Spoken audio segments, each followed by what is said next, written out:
السلام علیکم مطیع اللہ جان M J T V میرے ساتھ موجود ہیں سپریم کورٹ آف پاکستان کے ایڈوکیٹ شاہ خاور صاحب اور سابق اٹارنی جنرل بھی رہے ہیں اور سابق جج بھی. شاہ خاور صاحب نے ابھی حال ہی میں بلکہ آج ہی ایک بہت بڑا مقدمہ لڑا ہے. یہ مقدمہ صرف ان کے لیے نہیں بطور وکیل بلکہ پورے پاکستان کے لیے ایک ٹیسٹ کیس تھا، پاکستان کے اداروں کے لیے بھی اور عدالتوں کے لیے بھی. میں بات کر رہا ہوں تقریباً 7 ماہ پہلے اسلام آباد کے ایک پوش علاقے میں ایک خاتون کا بہیمانہ قتل ہوا، اور وہ قتل کہیں دور دراز علاقے کا نہیں، اسلام آباد کے F74 کے سیکٹر میں تھا. جی، خاتون اور مقتول خاتون تھی نور مقدم، اور ان کے جو ملزم تھے، جو قاتل تھے، ظاہر ذاکر جعفر. اور ذاکر جعفر آپ جانتے ہیں، جعفر برادرز جو ایک مشہور زمانہ کاروباری شخصیت ہیں اور کمپنی بھی ہیں. جعفر برادرز جو ہیں ان کی فیملی سے تعلق تھا ملزم کا. ظاہر ذاکر جعفر کو آج ہی اسلام آباد کی ایک عدالت نے سزائے موت سنائی ہے، اور ان کے ساتھ ان کے 2 ساتھیوں کو 10 سال قید کی سزا سنائی ہے جو ان کے ملازمین تھے. نور مقدم کو جن حالات میں اور جس انداز سے قتل کیا گیا وہ شاید میڈیا کے لیے بھی ممکن نہیں اس کو بیان کرنا، مگر آج جو فیصلہ آیا ہے اس سے تھوڑا سا اطمینان ہوا ہے پاکستان کے معاشرے کو، لوگوں کو، کہ شاید اتنے بہیمانہ قتل کے بعد جو ایک تاثر ہے کہ پاکستان میں بڑے بڑے جرائم کرنے کے بعد جو بااثر لوگ ہیں وہ آزاد ہو جاتے ہیں، رہا ہو جاتے ہیں، وہ تاثر کو زائل کرنے میں مدد دے گا آج کا فیصلہ. تو شاہ خاور صاحب، بہت کچھ ہے آج، آپ سارا دن میڈیا پہ تو بتاتے رہے کہ فیصلہ کیا ہے. ظاہر ذاکر جعفر کو سزائے موت بھی ہو گئی ہے، 29 سال کا ایک نوجوان ہے. تو آپ سمجھتے ہیں کہ یہ فیصلہ جو ان کو سزائے موت ہوئی ہے یہ اب سسٹین کرے گا؟ کیونکہ ابھی بھی لوگ یہ سمجھتے ہیں کہ ابھی تو سزائے موت مل گئی مگر اپیل میں جا کے شاید یہ عمر قید میں تبدیل ہو جائے. تو آپ نے شوکت مقدم جو مقتول خاتون تھی نور مقدم، ان کے والدین کی طرف سے آپ اس کیس پہ پیش ہوئے، تو آپ سمجھتے ہیں اور آپ مطمئن ہیں کہ یہ ایک فیئر ٹرائل تھا اور جو ججمنٹ ہے وہ اتنی ٹھوس اور مضبوط ہے کہ یہ سپریم کورٹ تک سسٹین کرے گی؟ جی بالکل مطیع اللہ صاحب، کہ یہ واقعی یہ بڑا لوگوں کی نظریں تھیں اس کیس کے اوپر اور بڑی بے چینی تھی. میں سمجھتا ہوں کہ یہ فیصلہ بالکل درست ہے اور اس پہ ہمیں بھی اطمینان ہے، اور جو نور مقدم کے والدین، ان کے اہل خانہ، بلکہ جو پورے قوم اور خواتین و حضرات جو اس کو فالو کر رہے تھے اور بڑی بے چینی سے اس کا انتظار کر رہے تھے، ان کو کم از کم ایک سینس آف ریلیف ملا ہے کہ ایٹ لیسٹ جو مرکزی ملزم ہے اس کو جو سخت سے سخت سزا ہے وہ اناؤنس ہو گئی ہے، اور اس کے ساتھ اس کے جو شریک ملزمان تھے، اس کے گھریلو ملازمین جنہوں نے ایک بھرپور ایک حصہ لیا اس جرم کے ارتکاب میں، اعانت کا، ان کو بھی 10 سال قید ہوئی ہے. تو میں سمجھتا ہوں کہ اس سے ایک خاصی تشفی ہوئی ہے مقتولہ کے خاندان کی بھی، اور ہمیں بھی اس میں اطمینان ہے کہ ایٹ لیسٹ جو مرکزی ملزم ہے اس کو سخت سے سخت سزا دی گئی. تو اوورآل ہم سمجھتے ہیں کہ یہ ایک اچھا فیصلہ ہے اور انڈیپینڈنٹ فیصلہ ہے. اچھا، آپ نے کہا کہ ان کے جو ساتھی ملزمان تھے ان میں ایک چوکیدار تھا اور ایک مالی تھا. بطور ایک کورٹ رپورٹر میرے ذہن میں ایک سوال آتا ہے کہ کیا چوکیدار اور مالی یہ جانتے تھے کہ جس خاتون کو وہ باہر جانے سے روک رہے ہیں اس خاتون کو قتل کر دیا جائے گا؟ جی، اس کی وجہ یہ ہے کہ وہ چیزوں کو دیکھ رہے تھے اور ان کو اس پورے جو واقعہ ہے اس کی گریوٹی کا بالکل احساس بھی تھا اور ادراک بھی تھا. خاص طور کے اوپر جو آخری دن جب 20 تاریخ کو جب اس کا بے ایمانہ قتل ہوا، اس سے تقریباً 1 گھنٹہ یا سوا گھنٹہ پہلے اس پہ نور مقدم نے اوپر والی منزل سے چھلانگ لگائی، اور وہ جو ریلنگ ہے اس کے اوپر اس کا پیٹ کے بل گری، لیکن اس کے باوجود بھی اس نے ہمت باندھی اور وہ گیٹ تک پہنچ گئی، حالانکہ وہ بڑی کرب میں تھی. تو اس وقت جو وہ مالی ہے اس نے وہ اس کو زبردستی جو ہے وہ اندر دھکیل دیا اور گیٹ بند کر دیا اور اس کو جانے نہیں دیا. تو اس لیے وہ اگر اس کو جانے دیتا تو اس کی جان بچ سکتی تھی. تو اسی طرح اس سے پہلے بھی جو پہلے دن مالی کو معلوم تھا کہ اس کو مار دیا جائے گا؟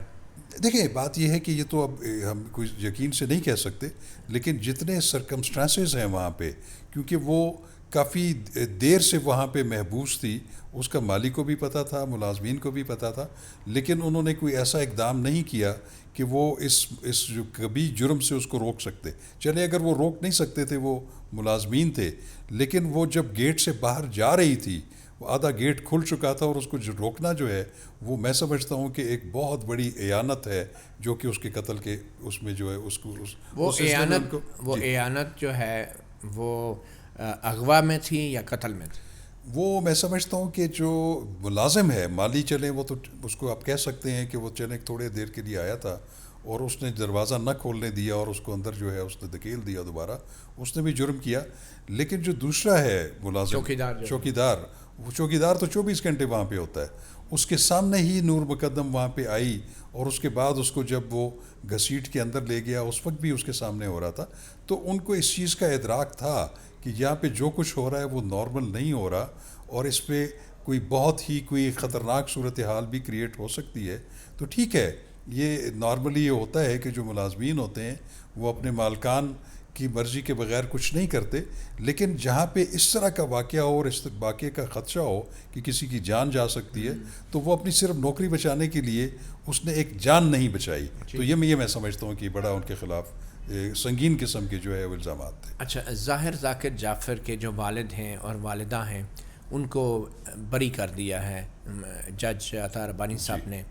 تو ویسے آپ کے خیال میں کیا وہ اپنے بیٹے سے رابطے میں نہیں تھے قتل سے چند لمحے پہلے تک، اور کیا ان کے علم میں نہیں تھا کہ یہ کوئی سنگین جرم کا ارتکاب کرنے جا رہا ہے، اور پھر قتل کے بعد بھی کیا انہوں نے پولیس کو نہیں بتانا تھا؟ تو وہ بری کیسے ہو گئے؟ جی بالکل، یہ ایک بہت بڑا کوشچن ہے. اس کی وجہ یہ ہے کہ یہ تو حقیقت ہے کہ جو کال ڈیٹا جو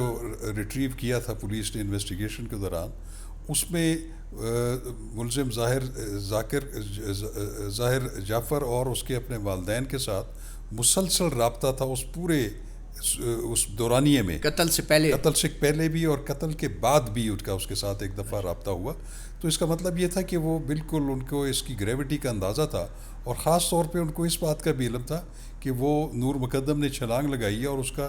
ذکر جو ہے ان کے ملازم نے ان کو ٹیلی فون کے ذریعے کر دیا تھا. تو بجائے اس کے کہ وہ پولیس کو انفارم کرتے انہوں نے تھیراپی سینٹر والوں کو بلایا. گو کہ وہ بری ہو چکے ہیں دونوں، ان کا ایک اہم رول اس میں تھا. لیکن اب چونکہ وہ 61 صفحوں کی ججمنٹ ہے، میں نے ابھی تک وہ پڑھی نہیں ہے،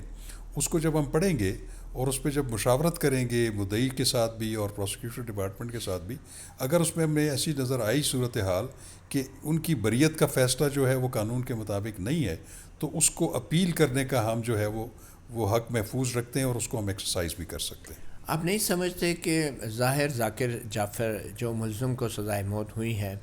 اس کے والدین ذاکر جعفر اور ان کی والدہ، ان کو یہ معلوم تھا کہ ظاہر ذاکر جعفر جو ہے وہ ایک جنونی آدمی ہے اور وہ کچھ بھی کر سکتا ہے، اور وہ خود بھی تھیراپی کرواتا رہا ہے، اپنا نفسیاتی تھیراپی؟ آپ نہیں سمجھتے کہ والدین کو سب کچھ معلوم ہونے کے باوجود بھی پولیس کو بر وقت اطلاع نہ کرنا ایک بڑا سنگین غفلت تھی؟ جی بالکل، یہ ہماری دانش میں تو ایسے ہی تھا اور یہی پولیس کی انویسٹیگیشن بھی یہی تھی اور پروسیکیوشن کا کیس بھی یہی تھا. لیکن اب چونکہ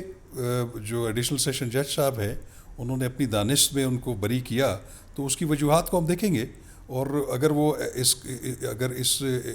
ایسا ہوا کہ اس میں انہوں نے کوئی قانونی جو ہے وہ غلطی کی ہے یا سکم چھوڑا ہے، تو اس کے لیے اس کا جوڈیشل ریویو جو ہے وہ اپیلیٹ کورٹ ہائی کورٹ میں ہو سکتا ہے، اور وہ ہم جو اپنا رائٹ ہے وہ اس کو ایکسرسائز کر سکتے ہیں. تو جو ظاہر ذاکر جعفر ہیں، جو ملزم جو سزائے موت ہوئی ہے، وہ آپ سمجھتے ہیں کہ وہ ایک جنونی اور خپتی انسان تھا، اور ٹرائل سے پہلے اس حوالے سے اس کے ٹرائل کے لیے فٹنس کا ایک ضرور جائزہ لینا چاہیے تھا؟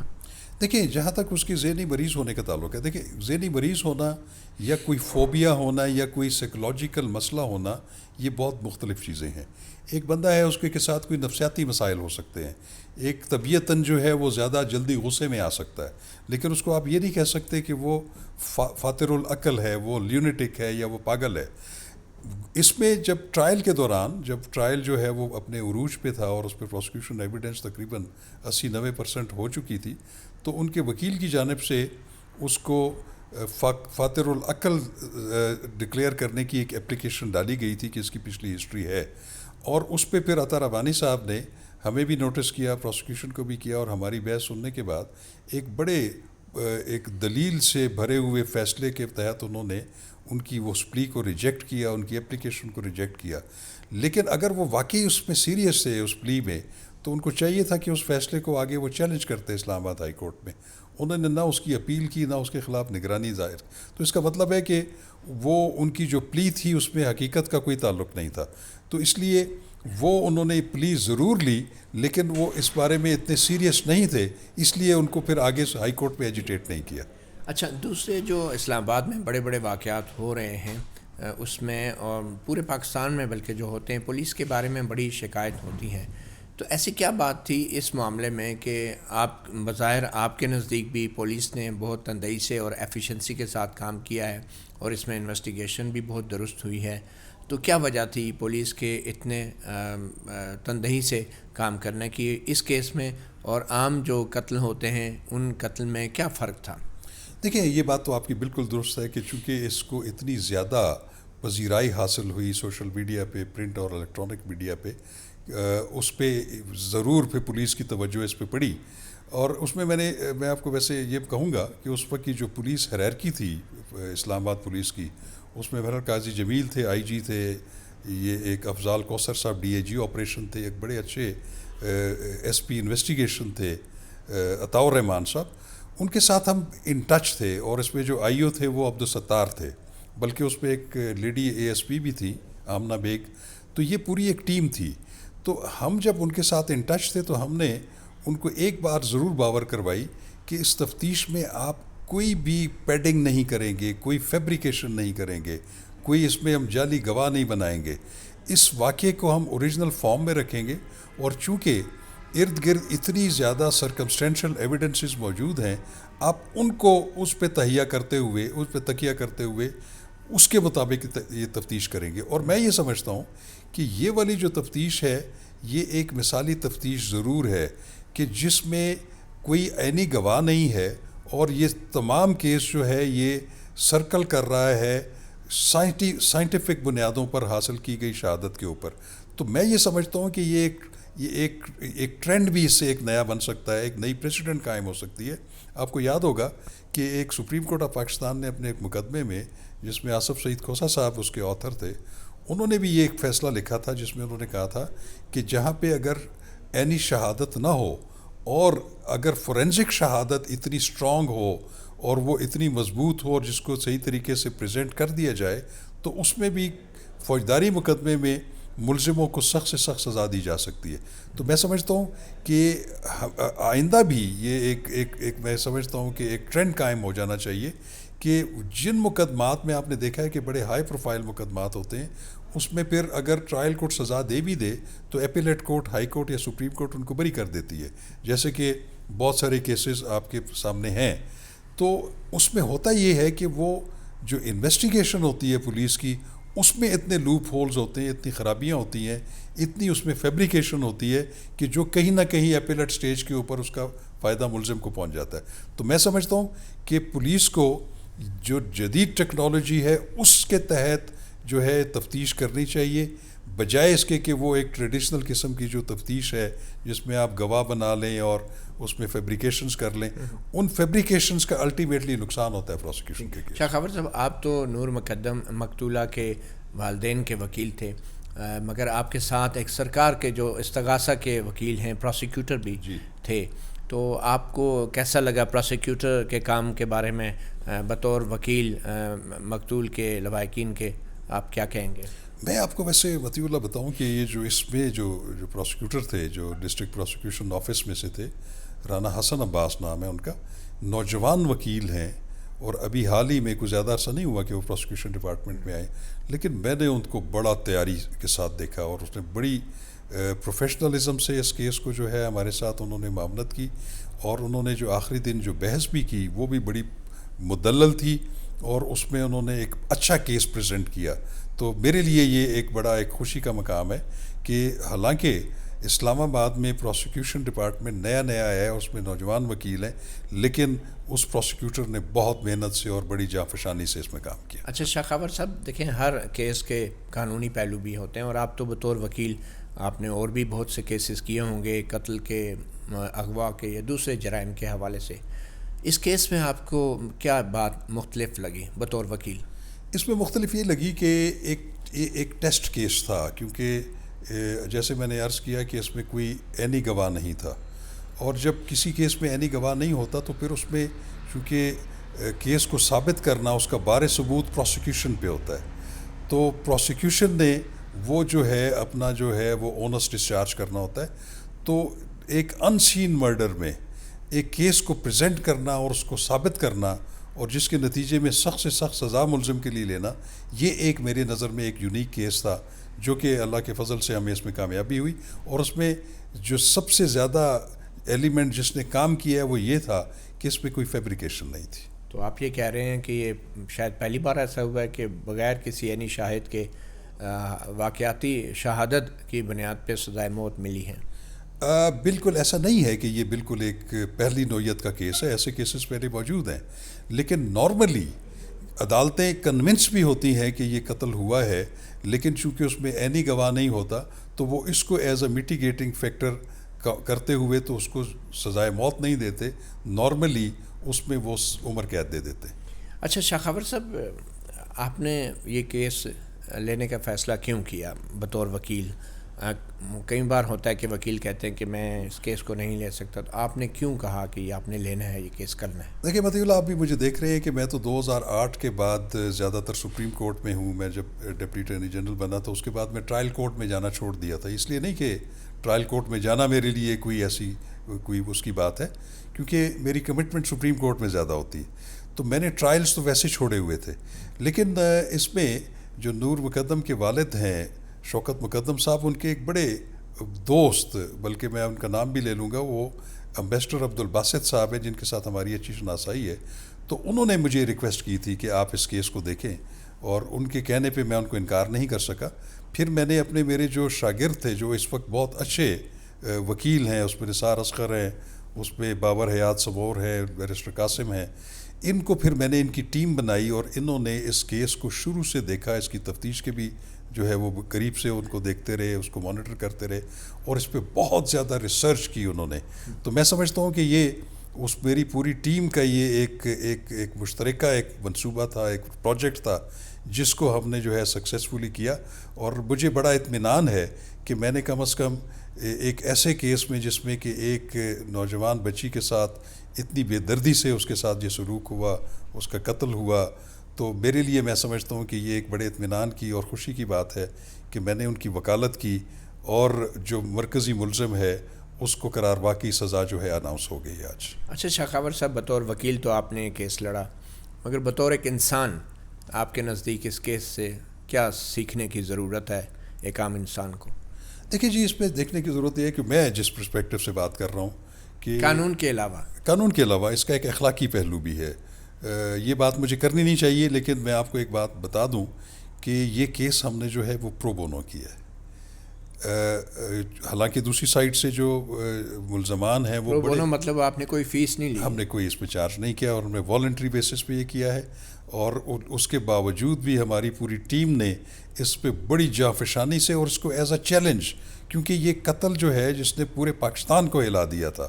اور اس کو ہم نے اس کی حساسیت کو سمجھتے ہوئے ہم گو کہ ہر کیس میں بڑی محنت کرتے ہیں، ہمارا ڈیوٹی ہوتی ہے کلائنٹس کی طرف کہ ان کے کیس میں ہم محنت کریں. لیکن یہ چونکہ ایک بہت بڑا ایک کیس تھا، پوری دنیا کی اور پورے پاکستان کی نظریں اس پہ تھیں، اور یہ واقعی ہی ایک بہت ہی بے ایمانہ قتل ہوا. قتل تو ہوتے رہتے ہیں، لیکن جس طریقے سے اس پہ تشدد کیا گیا، اس کو محبوس رکھا گیا، اور قتل زیادتی بھی کی گئی، اور پھر اس کا جو ہے اس کی گردن جو ہے وہ تن سے جدا کی گئی. تو یہ ایک ایسا کیس تھا جس میں ہم ایک انسانیت کا پہلو بھی جو تھا جس نے مجھے پرووک کیا، یا اس پہ مجھے جو ہے انہوں نے ترغیب دی کہ میں اس کیس کو دیکھوں، اور الحمدللہ اللہ تعالیٰ نے ہمیں اس میں سرخرو کیا. اس میں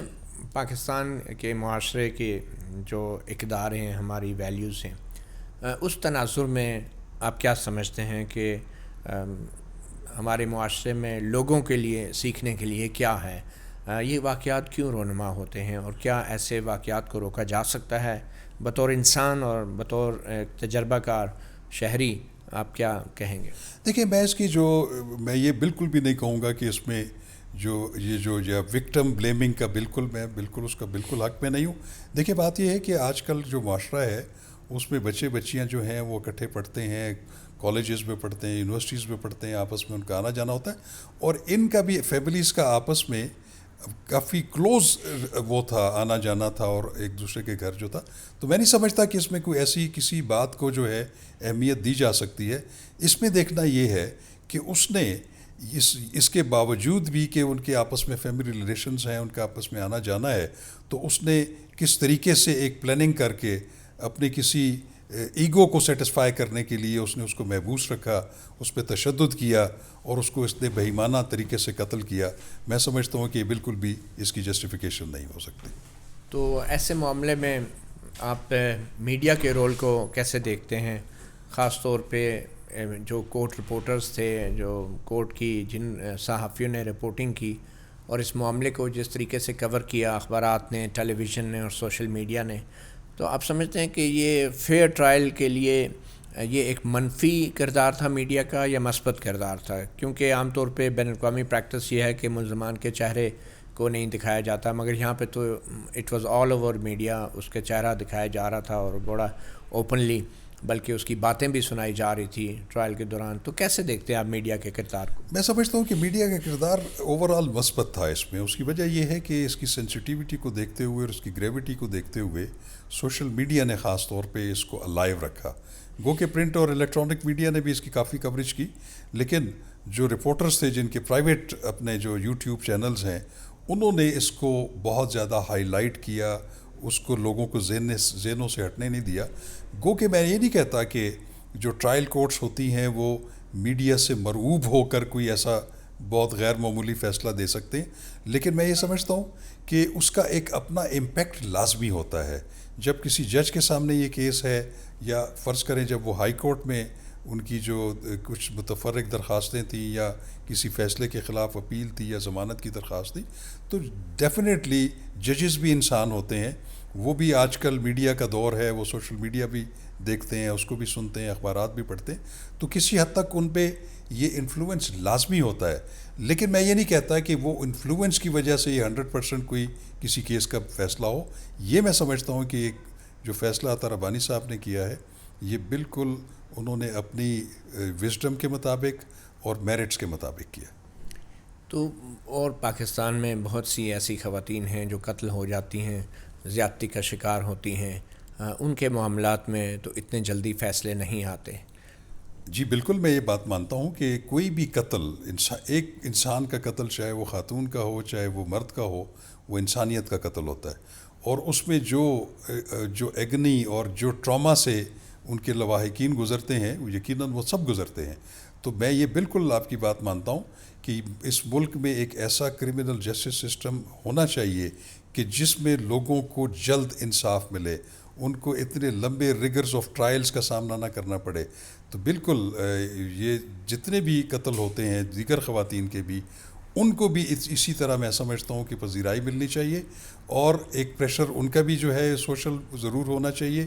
لیکن یہ ایک یونیفارم پالیسی ہونی چاہیے. اور اس کی ذمہ داری جو ہے وہ ریاست اور حکومت پہ ہے. ان کو یہ سوچنا چاہیے کہ تمام مقدمات میں جو ہے وہ مساوی سلوک ہو اور ایک ہی اینگل سے ان کو دیکھا جائے اور پرکھا جائے. موجودہ حکومت کی جو پالیسیز ہیں، آپ سمجھتے ہیں کہ قانونی اصلاحات کے حوالے سے